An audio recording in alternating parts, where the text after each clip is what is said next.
Salam, haleluya. Saya hambanya Burhanuddin Haji Usman. Lahir dari keluarga non-Kristen. Dan tidak ada leluhur saya menjadi orang Kristen. Ayah dan ibu saya Muslim dan beliau adalah haji. Sekilas video ini terlihat biasa-biasa aja, tapi mampu membuat orang awam bisa tertipu.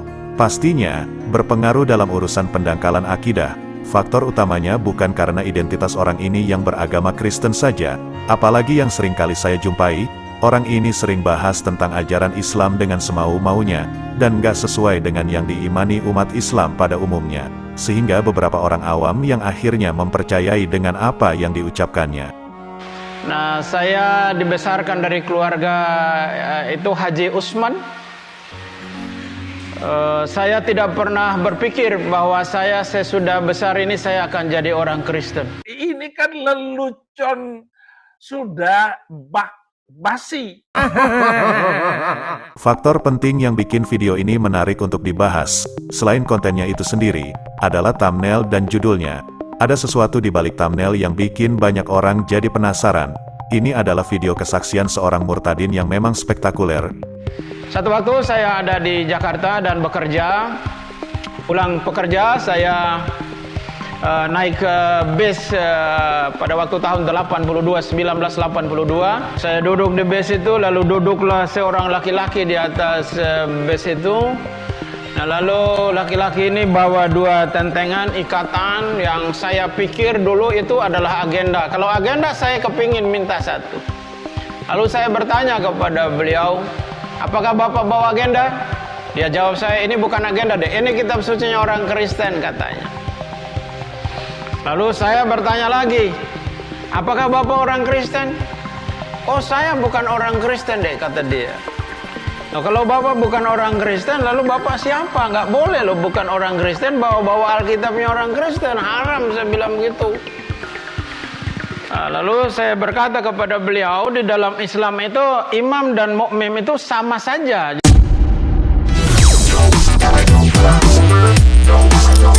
Di dalam Islam itu imam dan mukmin itu sama saja. Memang kerjaannya tipu-tipu. Yang mampu membuat orang awam berpeluang menjadi terpengaruh dan jatuh dalam perangkap bulusnya. Lagi-lagi, thumbnailnya menjadi faktor penting di balik video tersebut. Walaupun bisa dibilang wajar, tetapi sebenarnya, video ini dibuat bukan karena nggak ada maksud. Bukan orang Kristen bawa-bawa Alkitabnya orang Kristen, haram, saya bilang gitu. Nah, lalu saya berkata kepada beliau, di dalam Islam itu imam dan mukmin itu sama saja. Jadi apa yang membedakan antara Bapak bukan orang Kristen, lalu Bapak bawa Alkitabnya orang Kristen? Oh, saya ini bukan orang Kristen, tapi saya ini adalah pendetanya orang Kristen. Oh. Apa perbedaan pendeta dengan orang Kristen? Saya tanya di dalam bis itu. Lalu dia menjawab saya, perbedaannya orang Kristen itu adalah pendeta dengan orang Kristen adalah pendeta itu sudah 90% melakukan firman Tuhan, sementara orang Kristen baru 25% melakukan firman Tuhan. Kata beliau. Jika diamati dengan teliti, video ini berpotensi tinggi dengan membawa pesan misi yang bisa bikin orang awam menjadi percaya, dan bisa-bisa murtad disebabkan pengaruh bulus dari kisah kesaksiannya. Tapi apa yang beliau katakan sesudah saya jadi pendeta benar juga, saudara. Bukan berarti bahwa semua pendeta sudah melakukan firman Tuhan 90 bahkan 100%. Kalau ada pendeta, ada orang Kristen, ada aktivis gereja yang mengatakan bahwa dia sudah melakukan firman Tuhan 90 bahkan 100%. Orang itu sudah tidak ada di bumi. Dia sudah diangkat karena dia orang sempurna. Kita semua, pendeta, penginjil, hamba Tuhan, orang Kristen, tidak ada yang sempurna. Kita semua setiap hari disempurnakan oleh pengorbanan Yesus Kristus. Jadi akhirnya dari pembicaraan itu, lalu dia bertanya kepada saya, "Adek, agamanya apa?" Saya bilang, "Saya Muslim." Lalu dia copot dari ikatan itu, lalu dia memberikan kepada saya satu Bible, Alkitab, dia berikan kepada saya. Lalu dia sibuk mencari hiburan kan, ya contohnya nonton video ini lah.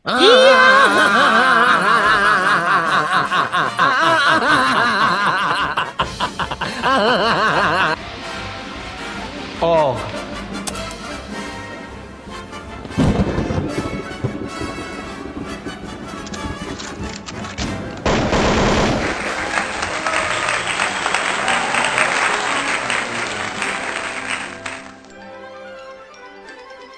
Nah, lalu beberapa 2 minggu sesudah saya Alkitab itu ada di rumah, saya ingin mempelajari ini Alkitab. Apa isinya kitabnya orang Kristen?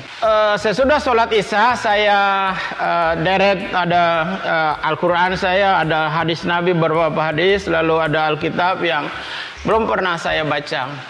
Kalau Al-Quran saya sudah hatam, karena pada waktu saya disunat, saya harus hatam Al-Quran. Tuh, kalian lihat tuh kemampuan MU tu.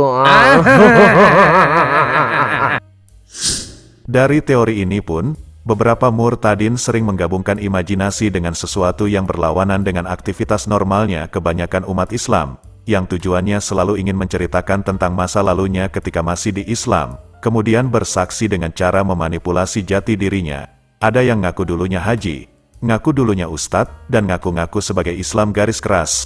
Nah, si murtadin ini kan ngaku-ngaku ayahnya haji, dia pun juga haji. Tetapi menjelaskan sesuatu hal yang sepele sekalipun, dia udah salah dan nggak sesuai. Mana ada kepastian dan ajaran bahwa orang Islam waktu disunat itu khatam Al-Quran.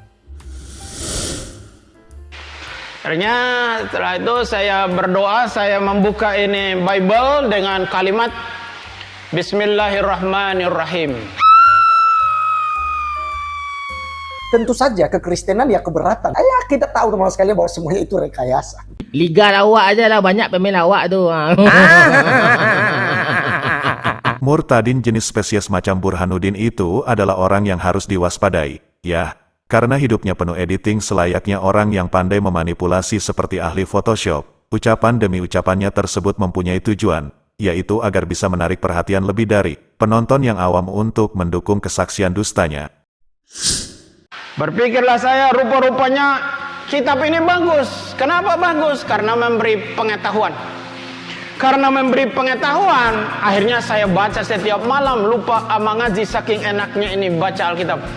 Saya tidak pernah ngantuk kalau baca Bible. Heran orang Kristen banyak ngantuk kalau baca Alkitab. Yang merasa diri, jangan tersinggung, jangan marah, tapi harus bertobat.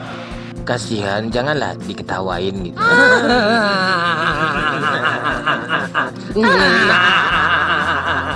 Saya baca terus. Saya tidak meminta petunjuk siapapun. Saya baca. Saya tidak pernah membaca Bible ini secara acak. Saya baca secara berseri.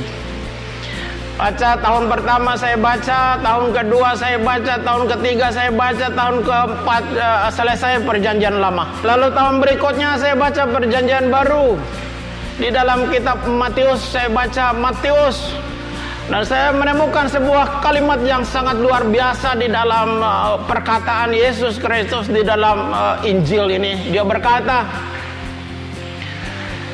kalau kamu ditampar pipi yang kanan, kasih juga yang kiri. Berdoalah untuk musuhmu, berkatilah untuk orang-orang yang menganiaya kamu.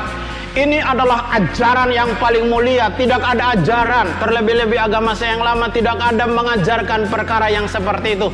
Tapi kalau sahabat beriman yang mendengarkan kisahnya tersebut, malah jadi bahan ketawaan, disebabkan kelakuan murtadin ini yang hanya pandai melawak serta menghibur. Lihat saja penampilan dan cara dia ngomong, merasa seperti berilmu tapi nyatanya nol besar.